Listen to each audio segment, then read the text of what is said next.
The Baal Predator seems pretty nifty. I like the advance with a reroll and gaining assault to blast infantry.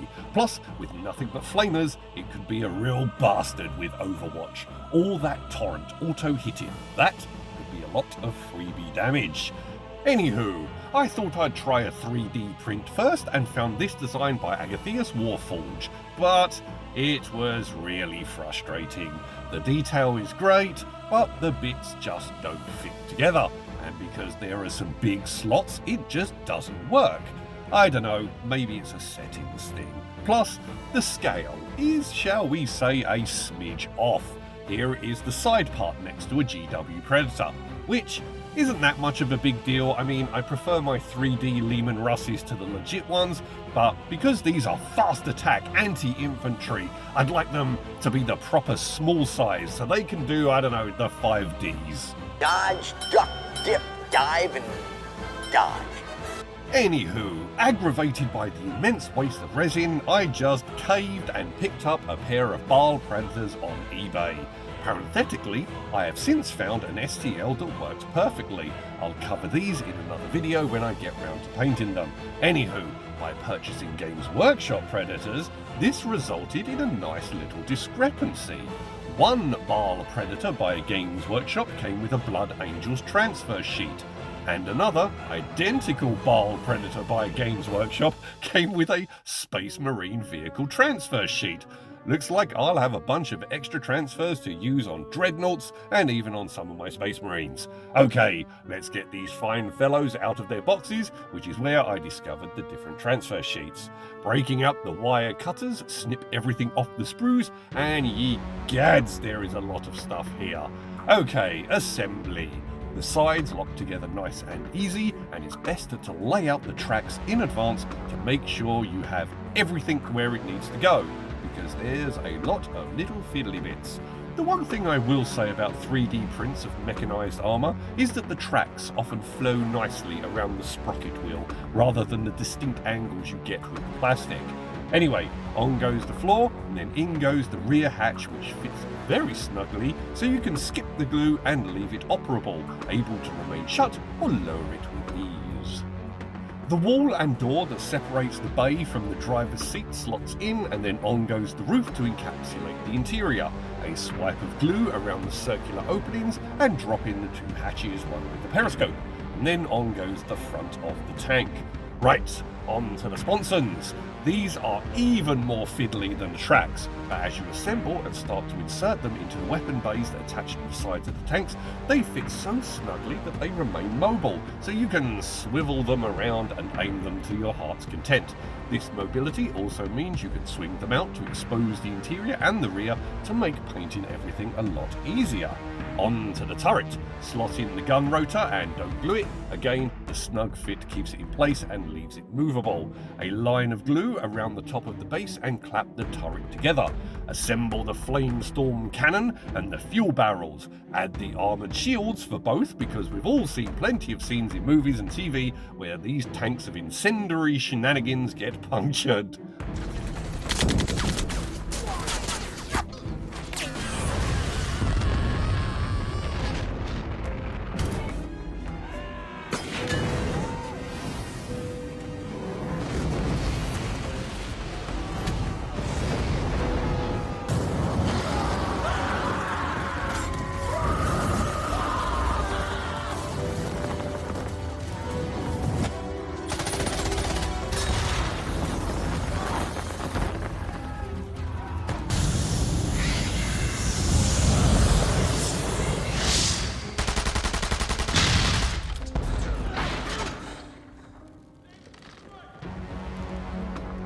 Then onto the alternate main weapon, the twin assault cannon. Assemble the guns and put together the ammunition crates. The turret hatch. One of them I'm going to assemble closed, the other I'm going to add the Space Marine gunner manning the storm bolter. You glue the two halves into the open position and the Astartes slots in nice and easy. Now, with those pauldrons, I know Space Marines are enhanced, super strong, super swift, super agile, but even so, just basic physics, mate. I mean, getting in and out of this thing is going to be tricky, and definitely not an easy fluid single motion. The sponsored weapons would be a beast to magnetize, but they look so similar to each other. What the hell, I'm leaving them as is. But I want to be able to change out that primary weapon. The gun just slots in and out, but what about the ammunition? So, grab the drill bit and dropped on the column of magnet sole magnets to the base to make sure I have the right size. The magnet should just be a tiny bit smaller than the drill bit, or if they are identical, just whirl the drill in the hole and wiggle it for some extra room. Then drill into the back of the fuel bottles and the ammunition boxes, and then drill into the back of the tank turret. Add a drop of superglue into the turret pit, insert the column, and then wipe aside to leave a magnet in place. By running the back of your thumbnail along after you shed the magnet, you stop the attraction of the column, flipping it, or yanking the established magnet out of the hole. Your nail keeps it in place until the column is far enough away to have lost the potency to affect it. When it comes to the weapons, push the column of magnets towards the inserted one. If it repels, they are the right way round and you are good to proceed. Add some superglue, push them in and wipe aside like before. For the actual guns, by cutting off the two little tabs on the sides, they both slot very snugly into the gun rotor, so you can just yank them out and slot in a different one. On go the sponson arrays, then the little decorative touches. View slot for the driver, the imaging arrays above the sponsons, the bow shackle things, the oath of moment, and the heraldry. A blast of Mephiston red primer over everything, and on to painting. A nice layer of Mephiston red base over the hull and turret to start me off. Now, the exhaust ports are just flat, so to give a little more definition, not hollowing them out, just to get a little pit. Break out the drill and then excavate just a little more definition. Paint the exhaust ports, the guns and the tracks with Abaddon black, and then Carroburg crimson shade wiped all over, and then leave it to totally dry as it settles into the nooks and crannies and other joins to get some nice shadows. And then around the areas that got the black, some Nuln oil on the red to get a more sooty and dirty effect from fumes, oil and grime. A dry brush of Iron Hand steel base on the black, and Army Painter Dragonfire red dry brushed on the Mephiston. White scar on the Oath of Moment, and the heraldry, followed by a wash of Seraphim sepia shade to get that nice parchment or bone look. And lastly, a dry brush of Cadian flesh tone on the tracks and lower areas to simulate sand and dust kicked up as the Predators thunder across the blasted landscape of Baal. Now, on to the transfers. I'm going with some numbers, some emblems, and some other markings. Cut them out, dip a brush in some micro set and wipe it onto where you want the transfer to go.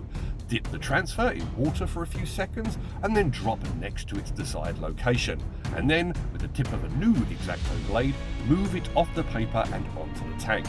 When it's where I want it, the brush with the micro set get the air bubbles out and smooth it into place. An ornate number on the left track shield, a coded graphic ID on the right, an aquila on the rear hatch, a numeral on the turret, and a little white skull on the gunner's pauldron. Then off to the hiking boot box for a nice layer of varnish to lock everything in. So, here we have a couple of Baal pattern Predators, deployed exclusively by the Blood Angels and their successor chapters as anti-infantry platforms, because when the STC was discovered at the start of the Great Crusade, the Blood Angels, much to the continuing ire of the Adeptus Mechanicus, took it from Atium 3 to their chapter planet and have kept it hidden from all eyes, friendly and enemy alike. They use this lost technology to produce a Rhino chassis that is faster and more maneuverable than any normal Rhino. 68 km per hour on the road, 50 off, and weighing in at 44 tons with 65mm armor plating. They are powered by a Lucifer pattern thermic combustor reactor and are operated by a two-man crew comprised of driver and gunner. Baal Predators are armed with either twin-linked assault cannon or a flamestorm cannon supplemented by sponson-mounted heavy flamers or heavy bolters, a hunter-killer missile, and a turret-mounted storm bolter. Swift and deadly, Baal Predators rocket into the fray, unleashing searing destruction in every direction, slaughtering swathes of enemy forces, purging the foe for the Emperor and for Sanguinius.